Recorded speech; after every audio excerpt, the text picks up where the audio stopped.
Big breaking news చూస్తూ ఉన్నాం. Lothukunta private భూముల వ్యవహారంలో ఊహించని పరిణామాలు ఒక్కొక్కటిగా చోటు చేసుకుంటూ ఉన్నాయి. హైడ్రా కమిషనర్ రంగనాథ్ పై తెలంగాణ హైకోర్టు తీవ్ర స్థాయిలోనే ఆగ్రహం వ్యక్తం చేసింది. ఆయన తీరుపై ధర్మాసనం నిప్పులు చెరిగింది. రంగనాథ్ను వెంటనే హైడ్రా కమిషనర్ పదవి నుంచి తొలగించాలి అంటూ కూడా ప్రభుత్వాన్ని ఆదేశించడం జరిగింది. ఈ మేరకు రాష్ట్ర ప్రభుత్వ ప్రధాన కార్యదర్శికి కీలక ఉత్తర్వులనే జారీ చేసింది. సెక్రటరీ ర్యాంక్ లో ఉన్న ఒక ఉన్నత అధికారి కోర్టు ఉత్తర్వులను ధిక్కరించడం ఏమాత్రం సమంజసం కాదని న్యాయస్థానం స్పష్టం చేసింది. లోతుకుంటలోని ప్రైవేటు భూముల్లో హైడ్రా జోక్యం చేసుకోవడాన్ని తప్పుపట్టింది. రంగనాథ్ కమిషనర్ గా కొనసాగితే రూల్ ఆఫ్ లా దెబ్బతింటుందని కూడా ఈ సందర్భంగా వ్యాఖ్యానించింది కోర్టు.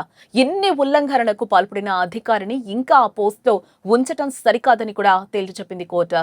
ఆయనను తొలగించడం తప్ప వేరే మార్గం లేదు అంటూ కూడా ధర్మాసనం సంచలన వ్యాఖ్యలు చేసింది. ఇకపై ఆ పదవిలో అర్హత కలిగిన వేరే అధికారిని నియమించాలంటూ కూడా సూచించింది. ఈ సంచలన తీర్పుకు సంబంధించిన మరిన్ని వివరాలు అందించేందుకు మా ప్రతినిధి అనిల్ ఇప్పుడు అందుబాటులో ఉన్నారు. ఆయన అడిగి మరిన్ని వివరాలు తెలుసుకుందాం. ఎస్ అనిల్, హైడ్రా కమిషనర్ రంగనాథ్ ని పదవి నుంచి తొలగించమని హైకోర్టు అయితే క్లియర్ గా చెప్పడం జరిగింది. ఏంటి దీనికి సంబంధించిన పూర్తి డీటెయిల్స్?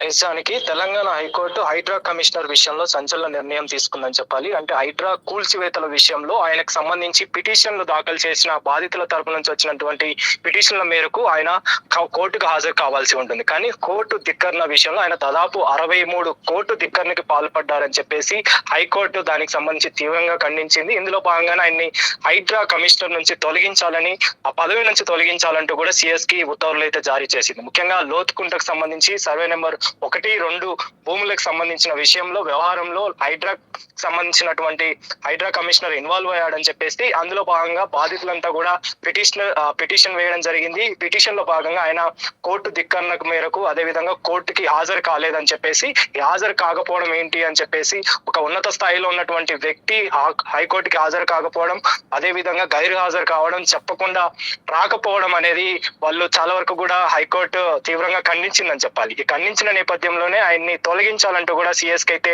ఉత్తర్వులు జారీ చేసింది. ప్రధాన కార్యదర్శి అయినటువంటి సిఎస్ కి అయితే ఉత్తర్వులు జారీ చేసిన నేపథ్యంలో ప్రెసెంట్ కేసు కు సంబంధించి కావచ్చు, అంటే ఇష్యూకి సంబంధించి సంచలనంగా మారిందని చెప్పాలి. దాదాపు 2 సంవత్సరాలుగా హైడ్రా కమిషనర్ గా, అంటే హైడ్రా కమిషనర్ కి సంబంధించి హైడ్రా డిపార్ట్మెంట్ ఏదైతే ఉందో అది తీసుకొచ్చి కూడా దాదాపు 2 సంవత్సరాలు అవుతుంది. ఈ 2 సంవత్సరాల్లో కూడా హైడ్రాకి సంబంధించినటువంటి, అంటే ప్రభుత్వ భూములు ఆక్రమణకు గురైన వాటిని తొలగించాల్సి ఉంటుంది. అదే పనిగా ఈ హైడ్రా పని చేస్తూ ఉంటుంది. అలాంటి పనిలో భాగంగా లోతుకుంటకు సంబంధించి కావచ్చు, అదేవిధంగా కొంతమంది బాధితులు చెప్తున్న వివరాల ప్రకారం మా భూములకు సంబంధించి అన్ని ఆధారాలు ఉన్నా, అన్ని డాక్యుమెంట్స్ ఉన్నా కూడా కావాలని హైడ్రా కూల్చివేతలు అనేది చేస్తుందని చెప్పేసి, ఎలాంటి ఇంటిమేషన్ అనేది ఇవ్వకుండా కూల్చివేతలు చేస్తుందని చెప్పేసి, ముఖ్యంగా లోతుకుంట వ్యవహారంలో ఈ ఇన్వాల్వ్మెంట్ అనేది హైడ్రా కమిషనర్ ఇన్వాల్వ్ అయ్యాడని చెప్పేసి అందులో భాగంగానే పిటిషనర్లు చాలా వరకు పిటిషన్లు అనేవి దాఖలయ్యాయి. ఆ పిటిషన్ లో భాగంగా హాజరు కావాలని చెప్పేసి హైకోర్టు ఆదేశాలు జారీ చేసిన హైడ్రా కమిషనర్ రంగనాథ్ హాజరు కాకపోవడం, ఆ తర్వాత కోర్టు ధిక్కరణగా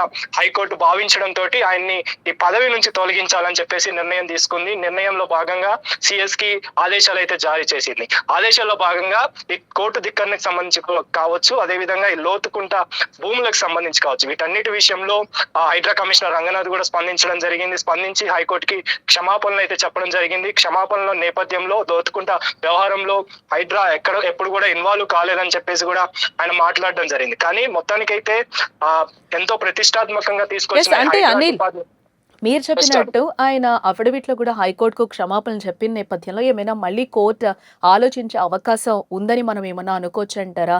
అలాగే పిటిషనర్ కూడా తప్పుడు ఆరోపణలు చేస్తున్నారని కూడా కమిషనర్ ఒక వివరణ అయితే ఇచ్చే ప్రయత్నం చేశారు. మరి ఏంటి?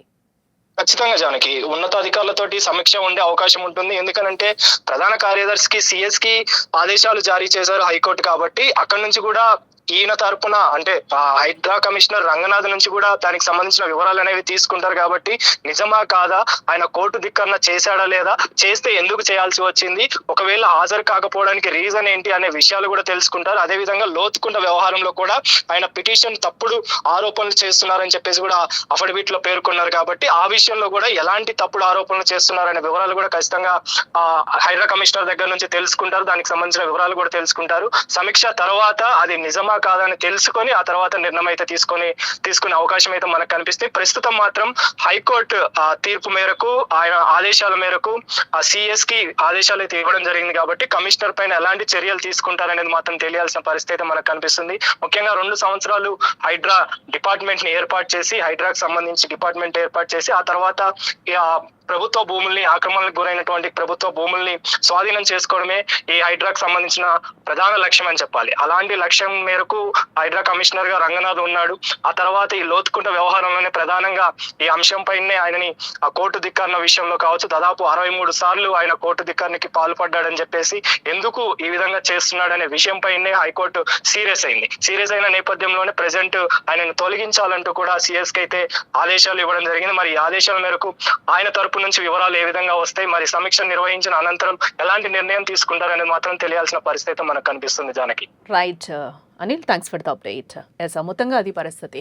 లోతుకుంట ప్రైవేటు భూముల వ్యవహారంలో ఊహించని పరిణామాలు అయితే చోటు చేసుకుంటూ ఉన్నాయి. దీనికి సంబంధించి కూడా హైడ్రా కమిషనర్ వివరణ అయితే రంగనాథ్ ఇవ్వడం జరిగింది. దీనికి సంబంధించి ప్రభుత్వం ఏ విధంగా స్పందిస్తుంది అనేది కూడా చూడాల్సిన అంశం.